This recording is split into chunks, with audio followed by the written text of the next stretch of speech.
ဒီမိုကရေစီရဲ့အခြေခံအုတ်မြစ်ဖြစ်တဲ့လူသားတိုင်းတန်းတူညီမျှမဲပေးပိုင်ခွင့်အတွက်ရုန်းကန်လှူရှာမှုများဟာတမိုင်းတစ်လျောက်မှာအရေးပါဆုံးသောတိုက်ပွဲများဖြစ်ခဲ့သည်အထူးသဖြင့်အမျိုးသမီးများဟာသူတို့ရဲ့နိုင်ငံရေးဆိုင်ရာအတန်ကိုပေးနိုင်ဖို့နှစ်ပေါင်းများစွာကြိုးပမ်းခဲ့ရသည်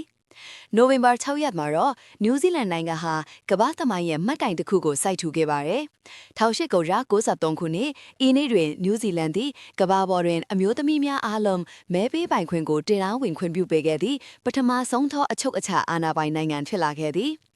ဤဆုံးဖြတ်ချက်သည်အမျိုးသမီးများကိုလူအဖွဲ့အစည်း၏တန်းတူအဖွဲ့ဝင်များအဖြစ်တရားဝင်အသိအမှတ်ပြုခြင်းနိုင်ငံရေးဆုံးဖြတ်ချက်များတွင်ပါဝင်ခွင့်ပေးခြင်းနှင့်လိင်အမျိုးအစားခွဲခြားမှုမရှိသောဒီမိုကရေစီကိုဖော်ဆောင်ခြင်းအားပြည့်ပြည့်သားသားသက်သေပြခဲ့သည်